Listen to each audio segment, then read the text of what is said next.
हाँ, अभी चालू। हाँ, मोक्ष मार्गस्य नेतारं वेतारं कर्णभोक्तां ज्ञातारं विश्वतत्त्वानां वन्दे तद्गुणलब्धये श्रीवर्धमानमाध्याय गाति संघातघातनं विद्यास्पदं प्रवक्ष्यामि तत्त्वार्थश्लोकवार्तिकम्। पंचपरमेश्वर भगवान की जय। तीर्थंकर भगवान की देवादिदेव श्री पार्श्वनाथ भगवान की परम पूज्य आचार्य श्री उमा स्वामी जी महाराज की जय। परम पूज्य आचार्य श्री विद्यानंद स्वामी जी महाराज की जय। परम पूज्य आचार्य श्री शांति सागर जी महाराज की जय। परम पूज्य आचार्य श्री विमल सागर जी महाराज की जय। परम पूज्य आचार्य श्री सम्मत सागर जी महाराज, परम पूज्य आचार्य श्री विनोद सागर जी महाराज की जय। परम पूज्य आचार्य गुरुदेव सुंदर सागर जी महाराज की जय। गुरुदेव समंत भद्र स्वामी की जय। जय बोलो परम पूज्य आचार्य सूर्य सागर जी महाराज की जय। नमस्ते आचार्य, नमस्ते महाराज। वंदामी वंदामी वंदामी। पेज नंबर 6 है। विषय चल रहा था दूसरे सूत्र में तत्वार्थ श्रद्धानम सम्यक दर्शनम कहाँ है। तो तत्वार्थ का श्रद्धान करना सम्यक दर्शन है। तो उसके ऊपर वो शंकर आचार्य ने कहा था खाली श्रद्धानम सम्यक दर्शनम इतना ही कह देते हैं तो क्या हो जाता, अनर्थ का श्रद्धान भी सम्यक दर्शन प्राप्त होता, तो अतिव्याप्ति दोष आता। इसलिए यहाँ पर अर्थ श्रद्धान लिखा है। तो आचार्य ने कहा था कि अर्थ और अनर्थ ये दो है। जो प्रमाण से दिखाया गया है वो अर्थ है और जो प्रमाण के द्वारा नहीं सिद्ध है वो अनर्थ है। तो इस पर शंका करने शंका की थी कल कि कुछ भी जगत में अनर्थ है ही नहीं। जितना भी वचन और विकल्प का विषय वो सब अर्थ ही है और वो प्रमाण के द्वारा दिखाया गया है। इसलिए विकल्प का विषय हो और वचन का विषय हो तो वो अर्थ ही होगा, वो अनर्थ नहीं होगा। ऐसा उसने शंका करने कहा था। तो उसके आचार्य उत्तर दे रहे हैं। नहीं नीचे का ते अपि एवं प्रश्न वे भी जो ऐसा कहते हैं कि जगत में कुछ भी अनर्थ है ही नहीं है, सब अर्थ ही है, तो वे भी ऐसे पूछने योग्य। उनको भी हम पूछते हैं। क्या पूछते हैं? सर्व अनर्थ अनर्थ एवं इति पक्ष अर्थे स्याद्वा न वा, स्याद्वा न वा, न वा। आप बोलते हैं ना कि इसलिए अनर्थ कुछ है ही नहीं है, तो ऐसा पूछेंगे कि सर्व अनर्थ एवं, किसी का ऐसा पक्ष है, किसी वादी का ही समझो कि सब अनर्थ ही है, ऐसा पक्ष है। वह पक्ष अर्थे अर्थ में स्याद्वा न वा होगा। आप बोल रहे हैं कि सब अर्थ ये कोई अनर्थ नहीं है, तो सब अनर्थ ही है ऐसा कोई यदि पक्ष करता है वादी, तो वह अर्थ है कि अनर्थ है? वो अर्थ है कि नहीं है? सब अर्थ ही है ऐसा बोल रहे ना, अनर्थ कुछ है नहीं है। तो फिर सब अनर्थ ही है ऐसा पक्ष वो अर्थ में है कि नहीं है? ऐसे दो प्रश्न किए उसको। नहीं है समझ में आता? हाँ।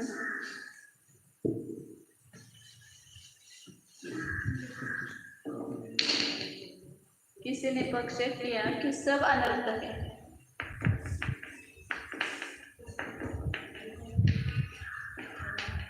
तो ऐसा जो पक्ष है ये अर्थ है कि अनर्थ है? अर्थ है कि नहीं है? स्याद्वा न वा, सब अनर्थ है ऐसा पक्ष जो है वो अर्थ है कि नहीं है? आप बोल रहे ना कि सब अर्थ ही है, तो सब अनर्थ ऐसा किसी का पक्ष है तो उसको भी अर्थ मानना पड़ेगा आपको, आपकी भाषा में, क्योंकि आप बोल रहे कि कश्चित अनर्थ ही नहीं है, कुछ भी अनर्थ नहीं है। तो सब अनर्थ ही है ऐसा कोई कहता है तो वो अर्थ है कि नहीं है? ऐसा प्रश्न किया।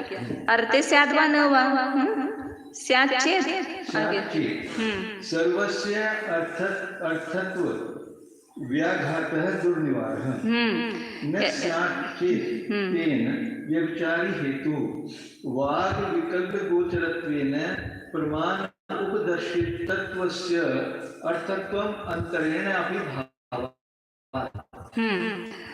अब दो पक्ष के अर्थ, ये पक्ष जो है वो अर्थ है कि नहीं है, अब ये अर्थ है ऐसा कहेंगे, तो क्या होगा, स्यात् चेत् अर्थ है ऐसा कहेंगे, अर्थ में ये पक्ष है ऐसा कहेंगे, तो सर्वस्य अर्थत्व व्याघात, सब अनर्थ ये अर्थ हो गया, तो फिर कोई भी अर्थ बचेगा ही नहीं ना, सब में अर्थपणे का व्याघात होगा, कोई भी अर्थ होगा ही नहीं, अर्थत्व व्याघात दुर्निवारः। हाँ, व्याघात दुर्निवार हो जाएगा। न स्यात् चेत्, और अर्थ नहीं है ऐसा कहेंगे, सब अनर्थ है वो अर्थ नहीं है ऐसा कहेंगे, तो उसी के द्वारा क्या हो जाएगा, हेतु व्यभिचारी हो जाएगा। आपका सब कुछ अर्थ ही है ना, वाक् वचन का जो विषय है वो उसके अन्यथानुपत्ति से सब अर्थ ही ऐसा कह रहा था ना, तो उसी से क्या हो जाएगा, हेतु व्यभिचारी हो जाएगा। क्यों? क्योंकि हेतु वाग विकल्प गोचरत्वेन, सब अनर्थ ही है, यह वचन और विकल्प का विषय होने से प्रमाण के द्वारा दिखाई देने पना अर्थत्व के बिना सभी सद्भावात, उसका सद्भाव है, अर्थत्व ये सब अनर्थ है, ये अर्थ नहीं है ना, फिर भी उसमें यह वचन और विकल्प का विषय प्रमाण के द्वारा दिखाए गए अर्थत्व के बिना भी उसका सद्भाव होता है। यदि ये शब्द भी वचन के गोचर हो रहे हैं, हाँ, तो अर्थ वैसे नहीं कोई वैसा, हाँ, ये भी तो अर्थ दिखाई दे, वचन का इसका विषय हो गया ना, तो वो भी प्रमाण के द्वारा दिखाई गया होना चाहिए, फिर उसमें भी अर्थपणे की प्राप्ति होगी। यदि पुनः प्रमाण उपदर्शितः एव न भवति तदा विकल्पवाद गोचरत्वं तेन अनेकांतिकं साध्य अभावे अपि भावात्। और यदि पुनः प्रमाण के द्वारा उपदर्शित एवं न भवति, सभी पदार्थ प्रमाण के द्वारा उपदर्शित ही नहीं होते ऐसा कहेंगे, तब विकल्प और वचन का विषयपना तेन अनेकांतिकम, फिर ये अनेकांतिक हो गया, क्योंकि प्रमाण के द्वारा दिखाए जाने पर भी उसमें अर्थपना है और नहीं दिखाई देने पर भी उसमें अर्थपना है, तो क्या हो गया, अनेकांतिक हो गया, क्योंकि साध्य के अभाव में भी उसका सद्भाव हो गया। मतलब पहले प्रतिज्ञा क्या थी कि सर्व अर्थ वचन और विकल्प का विषय जो है वो अर्थ ही है, ये उनकी प्रतिज्ञा है। क्यों? क्योंकि प्रमाण के द्वारा दिखाई गया अपना होने से ये हेतु है, तो ये हेतु आपका व्यभिचारी हो गया, अनेकांतिक हो गया, क्योंकि विकल्प अर्थ न होते हुए भी वो वाचन और विकल्प का विषय हो गया। मतलब ये पहले प्रतिज्ञा लिखो तो समझ में आएगा। सर्व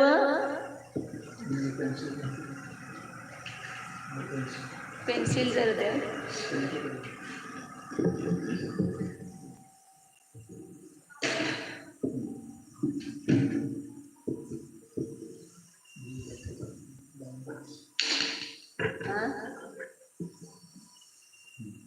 सर्व विकल्प वचन और विकल्प का जो विषय है और वचन का विषय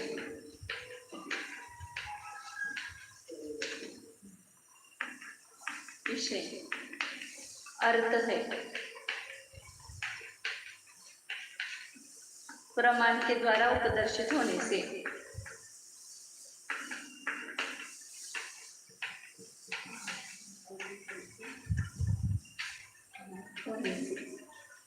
इसमें आचार्य ये दिखा दे रहे विचार।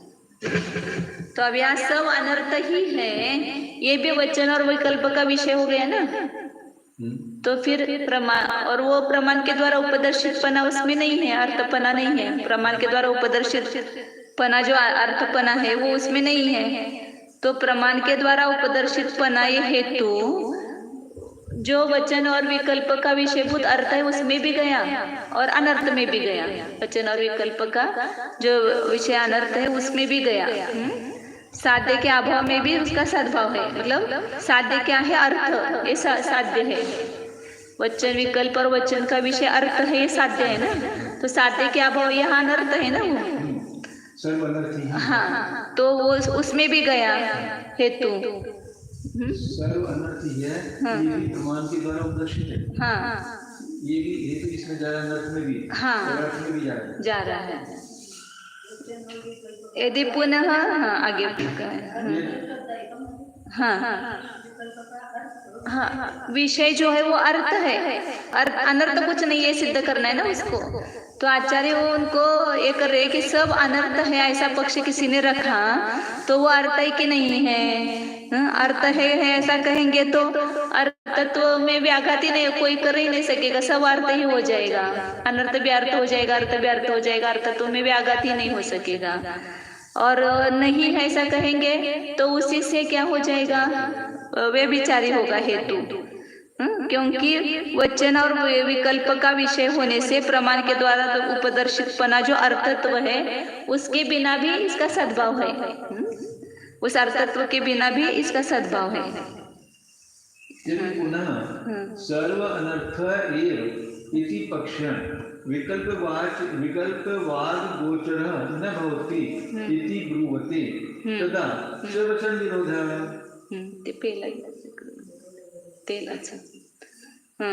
यदि पुनः सर्व अनर्थ एवं सब कुछ अनर्थ ही है ऐसा पक्ष जो है वो वचन और विकल्प का विषय नहीं है ऐसा कहेंगे, ऐसा कहते हो। सब कुछ अनर्थ ही है, वह विकल्प और वचन का विषय नहीं ऐसा कहते हो आप, तो आपके स्ववचन का विरोध हो जाएगा। क्योंकि आप तो कह रहे हो कि विकल्प और वचन का जो विषय वो अर्थ ही है।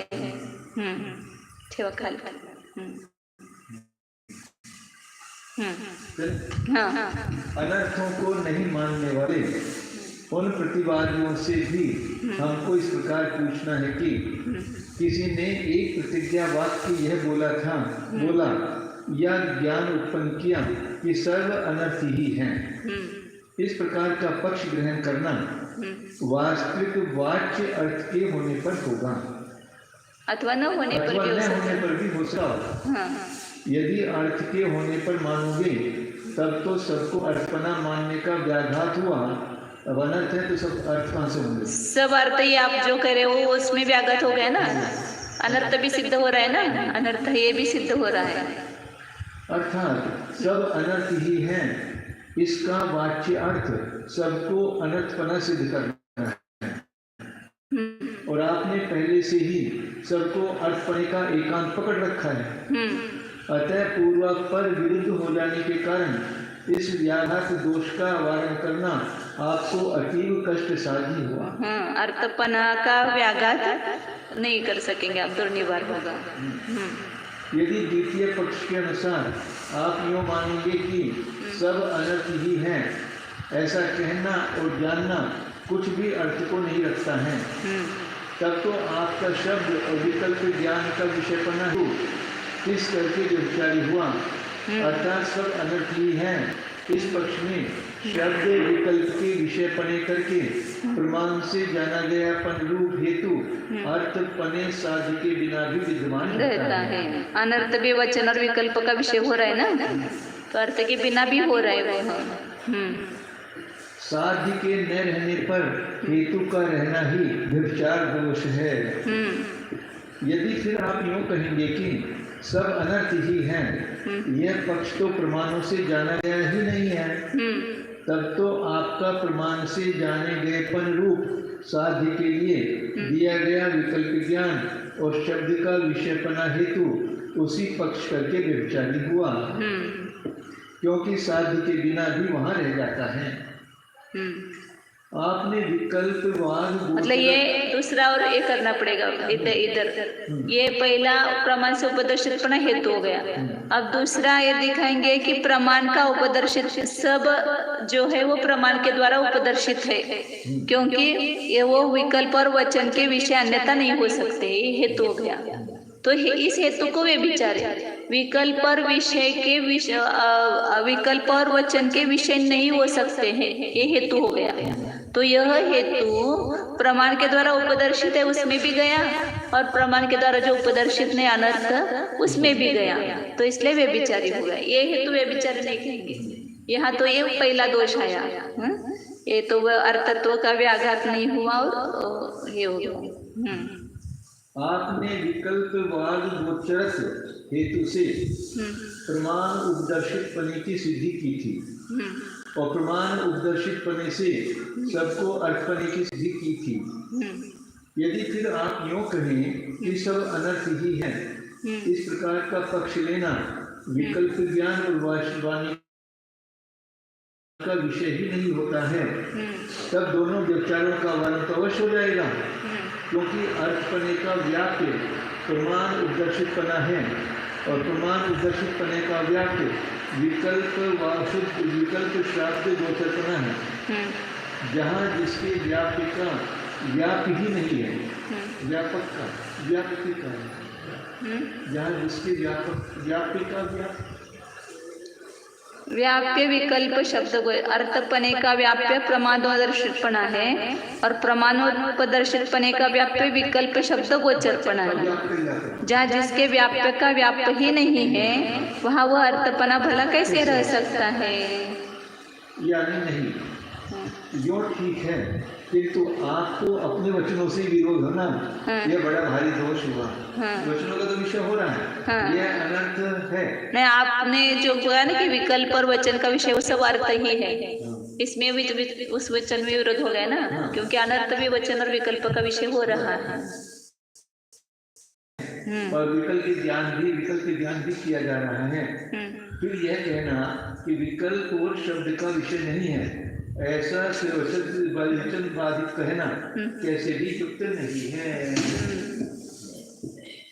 मतलब भाव ये है कि सब अर्थ ही है, ऐसा जो आप बोल रहे हो प्रमाण से उपदर्शित पना सभी में है, वो सिद्ध नहीं होता है। जगत में सब ही है, कुछ अनर्थ नहीं है। तो ऐसा नहीं है कि जो प्रमाण के द्वारा दिखाया गया वो अर्थ है, और नहीं दिखाया गया है वो अनर्थ है, ऐसा आचार्य। तो अनर्थ का श्रद्धान सम्यक दर्शन नहीं है, अर्थ का श्रद्धान सम्यक दर्शन है, ये बताना है। व्याघात म्हणजे त्याचा विरोध होईल, म्हणजे त्याचा बाधा येईल त्याच्यामध्ये। अर्थत्वपणेचा व्याघात होईल ना, सगळा अर्थच आहे याच्यामध्ये, हा जो तुमचा पक्ष आहे त्याच्यामध्येच व्याघात होईल, आणि त्याला निवारण करणं कठीण होईल तुम्हाला।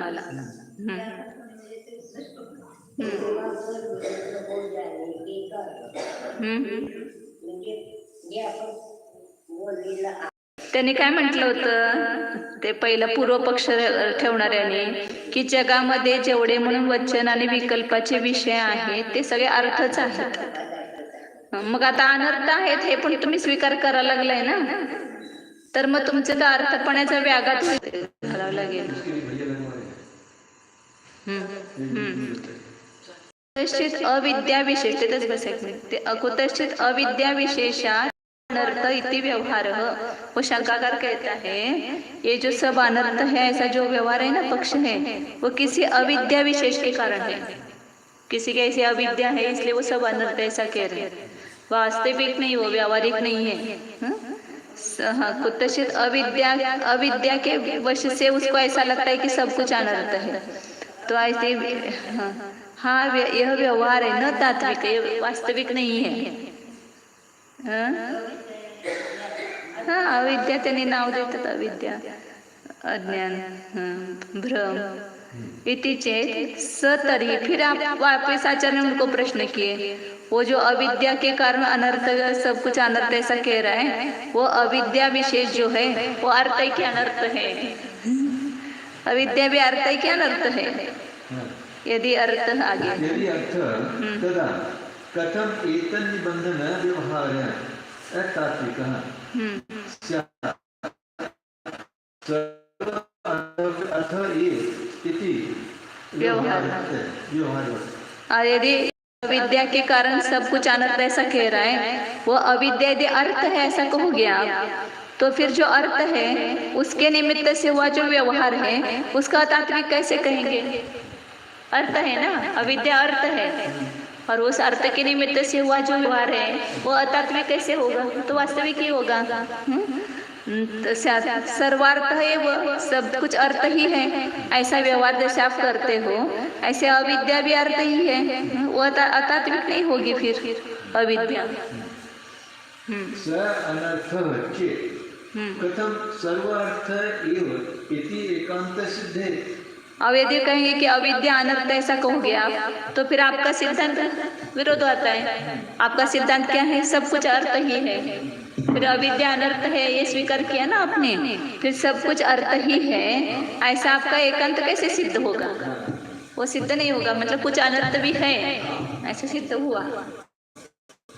वे ही पुनः कह रहे हैं सब अनर्थ है, इस प्रकार का व्यवहार किसी विशिष्ट अविद्या से हो रहा है किंतु वास्तविक नहीं है। ऐसा कहोगे तब तो हम जैन पूछते हैं कि वह विशिष्ट अविद्या क्या वस्तुभूत अर्थ है अथवा क्या अवस्तुभूत अनर्थ है।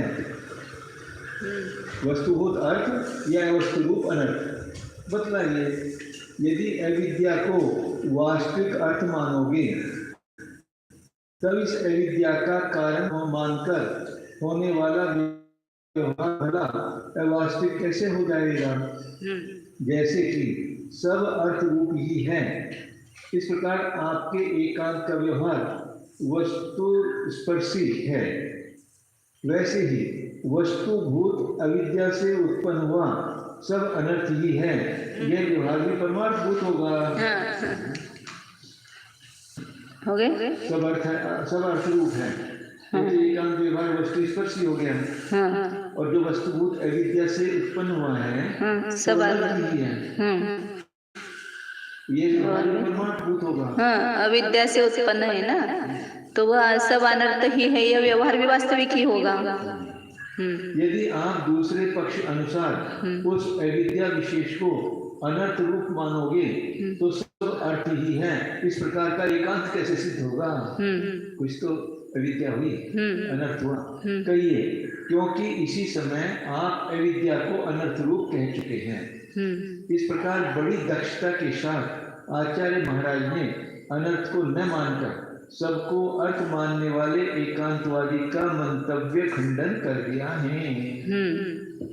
सर्व अनर्था इति एकांतः अपि न साधयामि तद व्यवस्थापकस्य अनर्थत्वे ततः सिद्ध योगात् अर्थत्वे सर्व अनर्थता एकांत हानि। आचार्य करे अब दूसरा पक्ष जो सर्व अर्थ ही मानता है उसका खंडन किया। अब कोई ऐसा मानता है कि सब कुछ अनर्थ है, कोई अर्थ है ही नहीं जगत में, सब कुछ अनर्थ।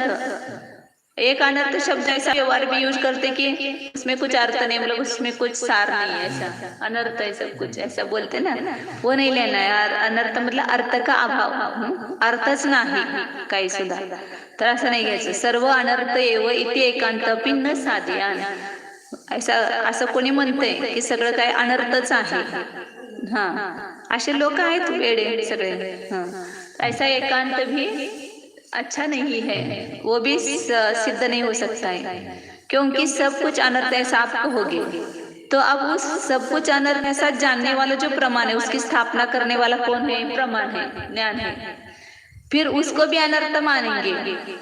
सब कुछ अनर्थ है तो उसकी व्यवस्था करने वाला प्रमाण वो भी अनर्थ हो गया, फिर अनर्थ के द्वारा उसकी सिद्धि कैसे होगी। वो स्वयं अनर्थ है प्रमाण, तो उसके व्यवस्थापक के भी अनर्थपना होने पर ततः सिद्धि आयोगा, फिर वो प्रमाण भी अनर्थ है तो उससे सिद्धि नहीं होगी पदार्थ की। तो अर्थत्वे सर्वथा अनर्थता एकांत हानि है, और यदि उसको अर्थपना मानेंगे प्रमाण को तो सर्वथा सब कुछ अनर्थ है, इस एकांत की हानि होती है। यदि अनर्थपना मानेंगे तो फिर उससे सिद्धि नहीं होगी, और यदि उसमें अर्थपना मानेंगे तो फिर आपका सिद्धांत में विरोध आएगा। सब कुछ अनर्थ है ऐसा एकांत की हानि हो जाएगी। उक्त एकांत से सर्वथा विपरीत किसी का यह एकांत है कि सर्व ही पदार्थ संसार में अनर्थ रूप है, किसी से भी किसी का स्वार्थ नहीं सधता है। विचार करने पर अंत में सब झूठे पड़ते हैं। फिर किसका श्रद्धान करोगे?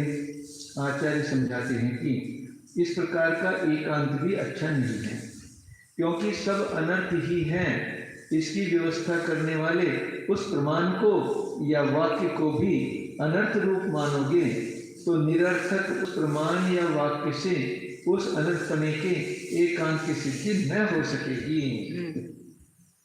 और यदि उस अनर्थपने की व्यवस्था करने वाले प्रमाण को परमात्म स्वरूप मानोगे तब तो सबको अनर्थपना मानने के एकांत की हानि होती है, क्योंकि अभी आपने उसके व्यवस्थापक को अर्थ मान लिया है। इतः व्याघ्र इतः तटी।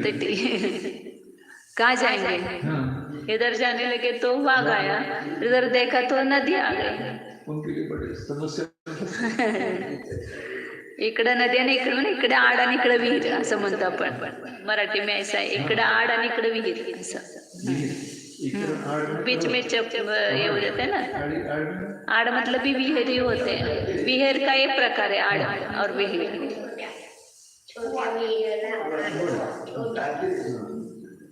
हाँ। तो एक और व्याघ्र आ रहा है और दूसरी ओर नदी, गहरी नदी है। इस नीति के अनुसार आपका स्वपक्ष में स्थिर रहना असंभव है। मानेंगे तो दोष और नहीं मानेंगे तो दोष। संविन मात्रम अर्थ अनर्थ विभाग रहितम इति अपि न श्रेयः। संविन मात्रस्य एव अर्थत्वात् ततः अन्यस्य अनर्थत्व सिद्धेः।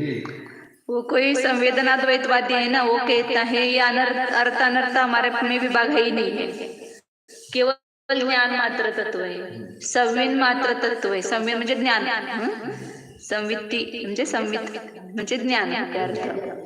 तो संवित मात्र तत्व है, उसमें ना कोई अर्थ है ना कोई अनर्थ, ऐसा विभाग ही नहीं है, विभाग से रहित है। तो आचार्य कहते कि ऐसा आपका विपक्ष श्रेयस्कर नहीं है, हितकर नहीं है। क्यों?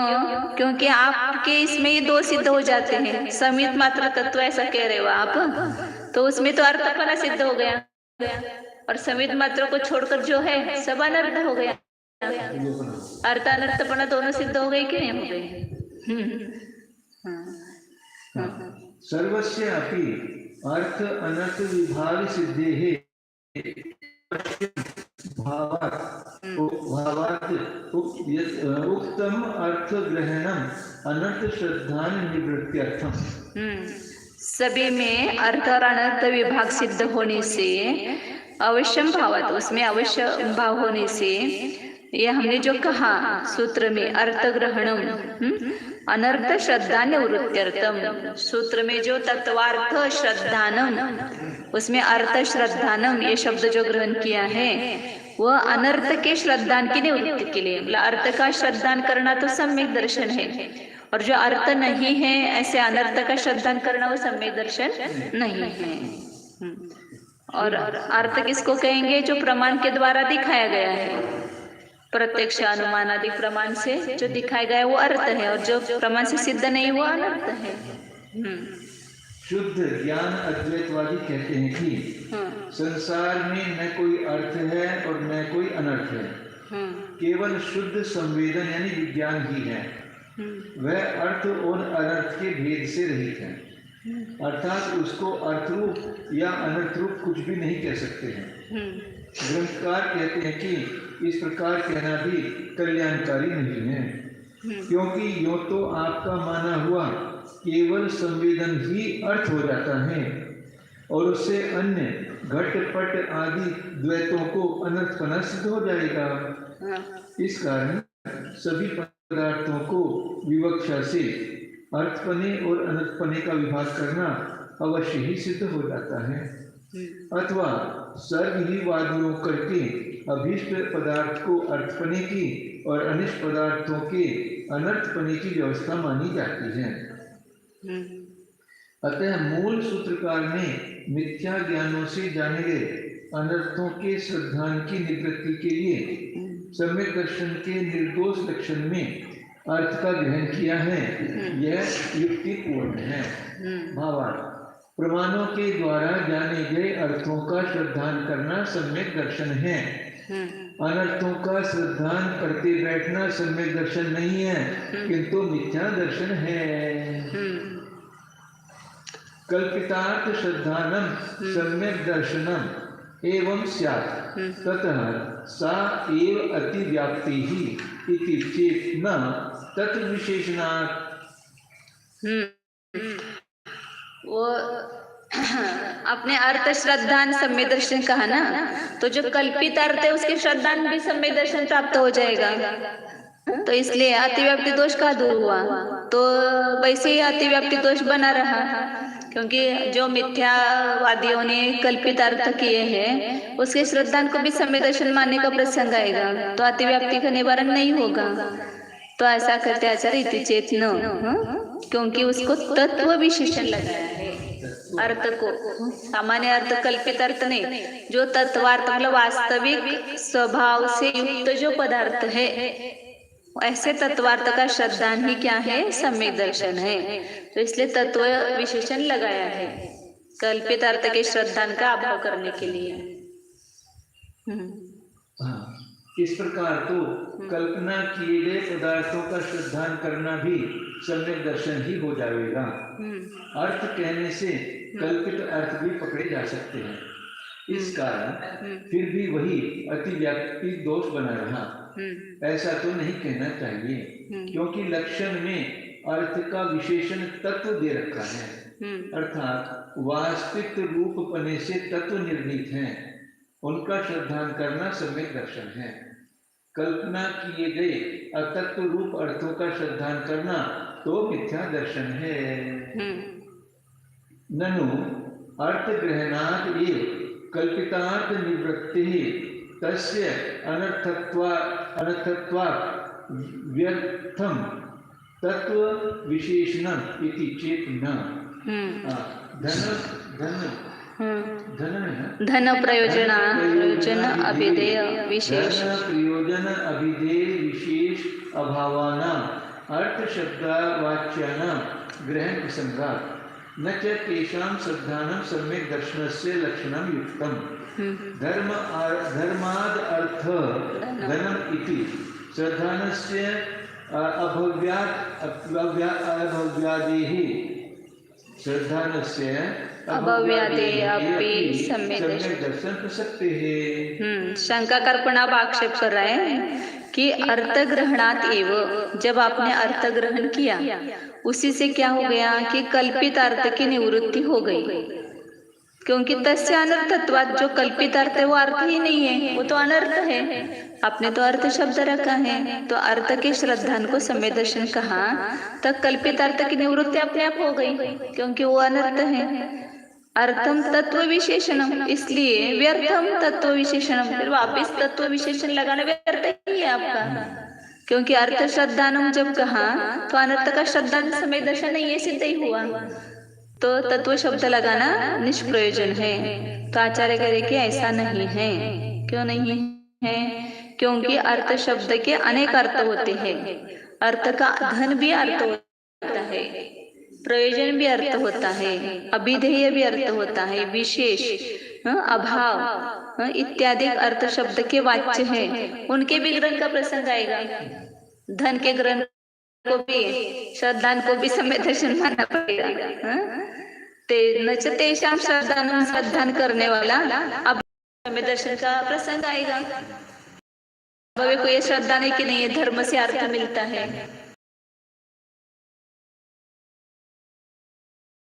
करता है, इसका श्रद्धा भव्य भी करता है, तो उसको भी सम्यक दर्शन होना चाहिए। फिर यह आक्षेप सहित शंका है कि जब अकेले अर्थ के ग्रहण करने से ही कल्पित अर्थों का निवारण हो जाता है, क्योंकि वह कल्पित अर्थ वास्तविक अर्थ नहीं है किंतु अनर्थ है, तो फिर उसके निवारण करने के अर्थ का तत्व विशेषण देना व्यर्थ ही है। सिद्धांती कहते हैं कि ऐसा कहना ठीक नहीं है, क्योंकि अर्थ शब्द के वस्तु के सिवाय धन, प्रयोजन, वाच्य, विशेष, अभाव, निवृत्ति भी कई वाच्यार्थ हो जाते हैं। यदि अर्थ का विशेषण तत्व न लगाया जाएगा तो केवल अर्थ शब्द से धन आदि के ग्रहण करने का भी प्रसंग हो जाएगा और उन धन आदि का श्रद्धान करना सम्यक दर्शन का लक्षण बनाना युक्त नहीं है, क्योंकि धर्म से अर्थात यानी धन से अर्थ यानी धन प्राप्त होता है। धर्म से अर्थ यानी धन प्राप्त होता है। इस प्रकार नीति वाक्य द्वारा धन का श्रद्धान करते हुए अभव्य, दूरभव्य अथवा मिथ्या दृष्टियों के या साधन सम्यक दृष्टि और सम्यक मिथ्या दृष्टि इन भव्यों के भी सम्यक दर्शन हो जाने का प्रसंग होगा। आदि शब्द से लेना अभव्य, दुर्भव्य, मिथ्या दृष्टि, साधन समय दृष्टि, समय मिथ्या दृष्टि, इनको भी सम्यक दर्शन होने का प्रसंग आएगा।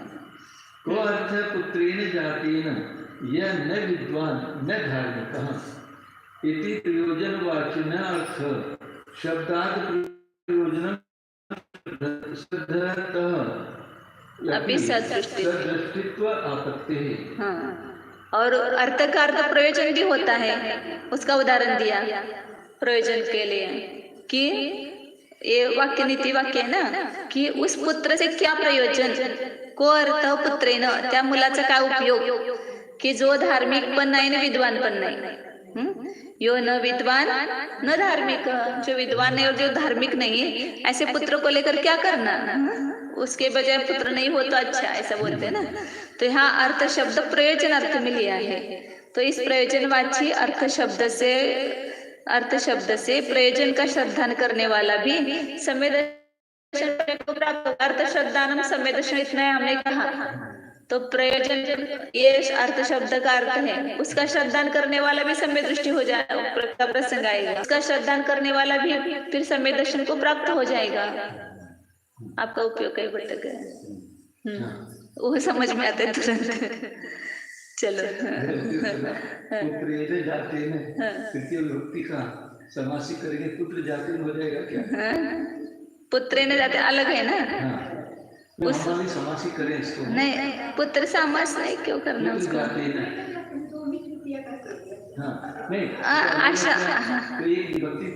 अशा उत्पन्न झालेल्या पुत्राचा काय उपयोग?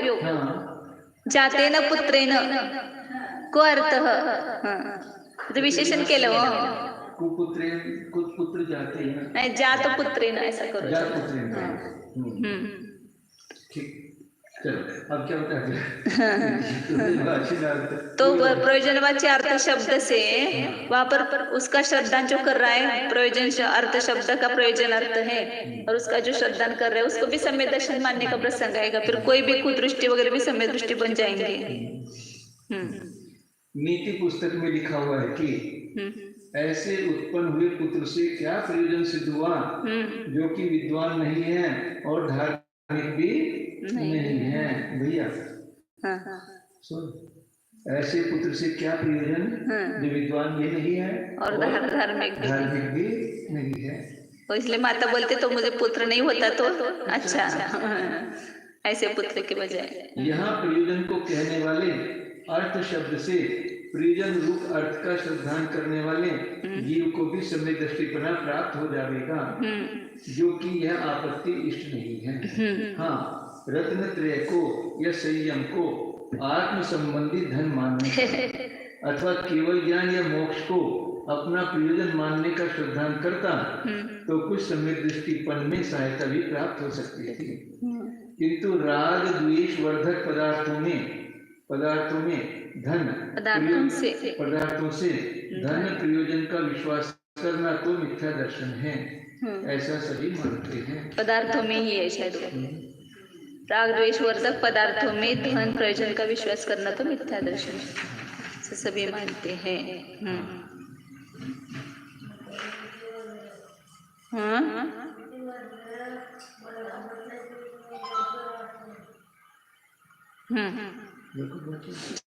पडायचं और एक धन प्रयोजनयोः अर्थ अभिप्रायः मोह उदयात् अवास्तवः एव प्रक्षीण मोहानाम् उदासीनानाम् इव मम इदं स्वयं धनं प्रयोजनं च इति संप्रत्यय अनुपत्ति है। बोल रहे कि धन और प्रयोजन में अर्थ का अभिप्राय ये मोह के उदय से होता है। जिसको मोह का उदय है ना, वो धन को और प्रयोजन को अर्थ मानता है। उदयात अवास्तव, इसलिए वो अवास्तविक ही है। प्रक्षीण मोहाणाम, जिनका मोह नष्ट हुआ है, ऐसे उनका उदासीना नाम, युव उदासीन के समान, मम इदम स्वम धनम प्रयोजनम च, यह मेरा जो स्व है वही वास्तव में धन है और वही प्रयोजन है। इति संप्रत्यय अनुपपत्ति है, ऐसे संप्रत्यय की उत्पत्ति नहीं होती है। स्वर्ण आदि ही देश काल अंतर काल नर अंतर अपेक्षायाम नरांतर अपेक्षायाम धन प्रयोजनत्व अप्रतीते है। वस्तु धर्मस्य तद अयोगात् स्वर्णत्व सुवर्णत्व आदिवत् इति केचित्। सुवर्णादि है, सुवर्णादिक में देश काल नरांतर अपेक्षायाम, दूसरा देश दूसरा काल दूसरा मनुष्य, उनकी अपेक्षा में धन प्रयोजनत्व अप्रतीत है, उसमें धन और प्रयोजनपना प्रतीति में नहीं आता है।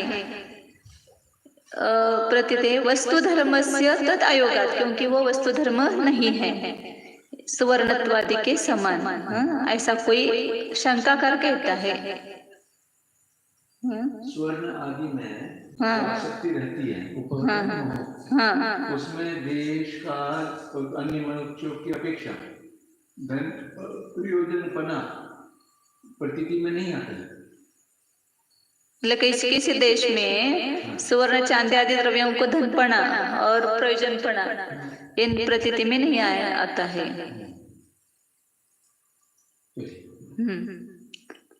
मतलब वो ऐसे बड़े बड़े देशों में वगैरह लेंगे क्या, या भोग भूमि में? भोग भूमि में है ना, उनका सुवर्ण का क्या मूल्य है उनको? वो तो सब पूरा सुवर्ण का ही रहता है, तो भी उनको कुछ उसका मूल्य नहीं होता है। यहाँ कोई कह रहे हैं कि धन और प्रयोजन में अर्थ समझ लेने का अभिप्राय रखना मोहिनी कर्म के उदय से होता है, अतः वास्तविक ही नहीं है। मतलब धन और प्रयोजन का अर्थ करना, ये वास्तविक नहीं है, ऐसा कह रहे हैं। उदासीन साधु मुनियों के जैसे यह मेरा अपना धन है, यह मेरा प्रयोजन है, इस प्रकार ज्ञान होना नहीं बनता है। तैसे ही जिनका दर्शन मोहिनीय कर्म उपशम या क्षयोपशम रूप से नष्ट हो गया है, ऐसे चौथे पांचवें आदि गुण स्थान वाले जीवों के भी यह मेरा धन और मेरा प्रयोजन ऐसे ज्ञानों का बनना भले प्रकार युक्ति सिद्ध नहीं है। दूसरी बात यह है कि किसी देश में स्वर्ण चांदी आदि द्रव्यों को धनपना और प्रयोजनपना नहीं प्रतीत किया जाता है। अर्थात दरिद्र देशों में पुण्यहीन व्यक्तियों की अपेक्षा से स्वर्ण को धन माना गया है। भूमियों में या सुदर्शन मेरु पर जाने वाले जीवों की तथा देवों की दृष्टि में स्वर्ण का विशेष मूल्य नहीं है। पूरा मेरु ही स्वर्ण का है, तो उनको क्या लगता है? कुछ नहीं लगता है, देवों को भी नहीं लगता है कुछ। मतलब स्वर्ण में अर्थपना धनपना नहीं लगता है उन लोगों को। मतलब ये शंका कर कैसे बराबर ये निकालता है युक्तियां कि धन को सब लोग अर्थ नहीं कहते उसको। मरुस्थल में दुष्काल पड़ने पर कई अवसरों में चांदी सोना सुलभ हो गया था, किंतु दुर्लभ हो रहे अन्य जल के बिना सहस्त्रों मनुष्य मृत्यु मुख में प्राप्त हो गए थे। पानी नहीं था वहाँ मरुस्थल में। अब सोना चांदी क्या करेगा? पीगा खाएगा। कई धन के स्थलों पर या भूमि में चीटा चीटी धन के ऊपर चलते रहते उनको कुछ भी नहीं है। वे उन रुपयों भूषणों फांसों का धन ही नहीं समझते, फांसों को धन ही नहीं समझते। हाँ, संचित अन्य कणों को पूर्ण धन मानते हैं। तथा किन्हीं दूसरे समयों में यानी सुषम सुषम सुषम सुषम दुखम इन भोग भूमि कालों में यहाँ भी स्वर्ण धन नहीं माना जाता है। अभी इतनी कीमत सोना को है। अरे 50-60 साल पहले भी इतना ये नहीं था, उसका कीमत नहीं थी उसकी। हाँ, 1 तोला 20 रुपए 1 तोला।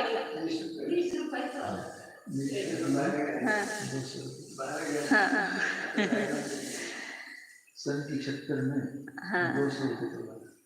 अभी की बात है। हाँ 50,000 60,000 वो भी 10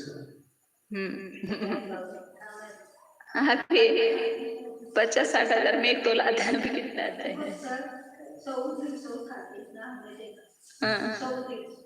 100 बस, थोड़ी देर बढ़िया आगे चले तो 200 हुआ। मेरी बहन की शादी में हमने देखा था 600 रुपए तोला था। चलो नहीं बढ़ते थे की जाते। हाँ, तो इसलिए शंकाकार को कहना है कि सुवर्ण आदि जो धन नहीं माना जाता था उस समय। एवं अब भी यहाँ अतीव पुण्यशाली पुरुष या दूसरे न्यारे विकराल साधु आत्माओं की अपेक्षा से स्वर्ण को धनपना और प्रयोजनपना प्रतीत नहीं होता है। अब भी अनेक पदार्थ ऐसे हैं जो कि कूड़े के समान फेंक दिए जाते हैं, किंतु दूसरे देश काल और व्यक्तियों की अपेक्षा से वे अधिक मूल्य के हैं। वन में रहने वाली भीलनी गज मुक्ताओं का तिरस्कार कर गोगचियों से अपने आभूषण बनाती है। गज मुक्ता तो है, और गोगचियों से क्या बनना? गोगचिया वो फूल वगैरह से होते ना कोई। हाँ। जिन हजारों आम की गुठलियों को हम जो ही कूड़े में फेंक देते हैं, किसी समय 10 रुपया व्यय करने पर भी वह प्राप्त नहीं होती है। वो औषधि के लिए गुठली चाहिए, तब ऐसे दिनों में एक भी नहीं मिलेगी। नीम के पत्ते यहाँ पर बहुत मिलते हैं, किंतु देशांतरों में वे मूल्य से पुड़ियों में बेचे। अभी अपन इतना सरल है खाते लेते, अब प्रदेश में दवाई बताएगा तो उनको यहाँ से मंगाएंगे तो कितना महंगा होगा। हाँ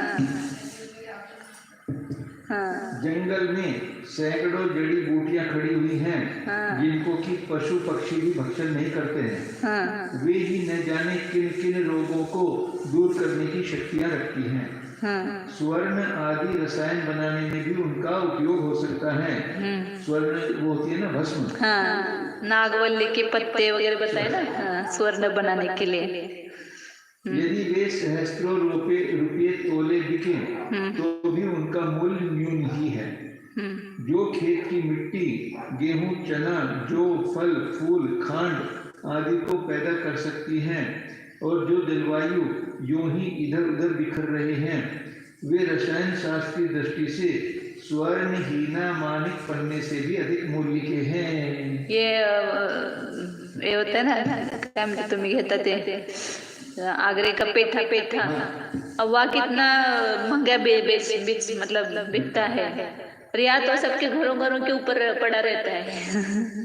सबके घरों में रहता है, और वह 200 300 रुपए एक आता है किलो। मिठाई बना के 300 रुपए किलो बिकता है। पेठे को अभी क्या बोलते हैं? कवाड़ बोलते। कवाड़ म्हणतात। कवाड असते ना ते मोठं, घरावर सगळ्या शेतात असते आमच्या तिकडच्या भागात। हाँ, कर्नाटक में सब निवाली के दिन वो चढ़ाते हैं, पेठा चढ़ाते सब मंदिरों में। निर्वाण पेठा, आगरे का पेठा प्रसिद्ध है ना, और बहुत क्वालिटी उसमें एक्सपोर्ट होता है। हाँ चलो। हाँ चलो। स्वर्ण से भूख दूर नहीं होती, प्यास नहीं बुझती, प्राण वायु नहीं बनती है, अन्न भी नहीं उपजता है। अतः वस्तु के धर्मों की अपेक्षा से विचारा जाए तो धन और प्रयोजनपना उस वस्तु का स्वभाव नहीं है।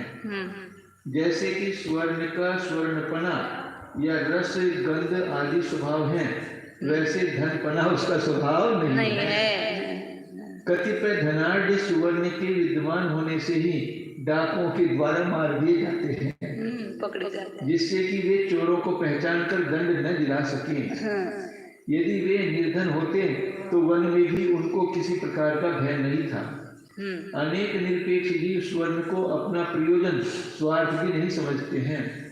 जहाँ भूमि में लक्षों का धन गढ़ा हुआ है वहाँ चूहे चींटे यूं ही डोलते रहते हैं। उन्हें तो अन्न या खांड चाहिए, रुपया मोहरों की उनको आकांक्षा नहीं है। फिर आप जैन बलात्कार से अर्थ शब्द का वाच्य अर्थ धन और प्रयोजन कहकर अतिव्याप्ति का वारण करने के लिए अर्थ तत्व विशेषण क्यों लगाते हैं? सूत्र का व्यर्थ बोझ बढ़ाने से क्या लाभ है? भावार्थ धन और प्रयोजन को वास्तविक अर्थ पना नहीं है। अतः तत्व पद के बिना केवल अर्थ पद से ही अतिव्याप्ति का वारण हो जाएगा। इस प्रकार कोई पंडित कह रहे हैं। अब आचार्य महाराज उसका उत्तर देते हैं जिसको हम कल पढ़ेंगे। ये शंका कर रहे हैं, अब इसका विचार करो और फिर उत्तर कल मिलेगा।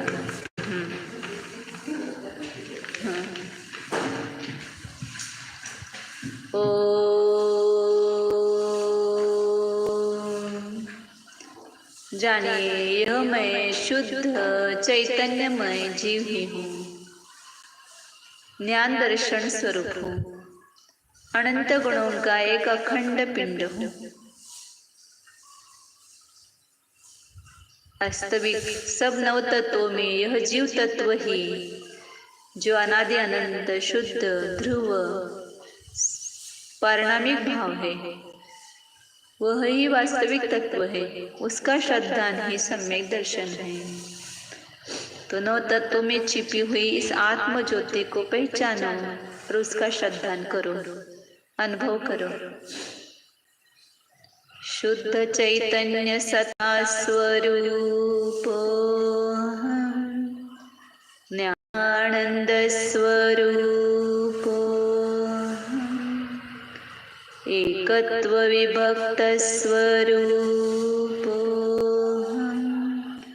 शुद्धोऽहम् एकोऽहम् ध्रुवोऽहम्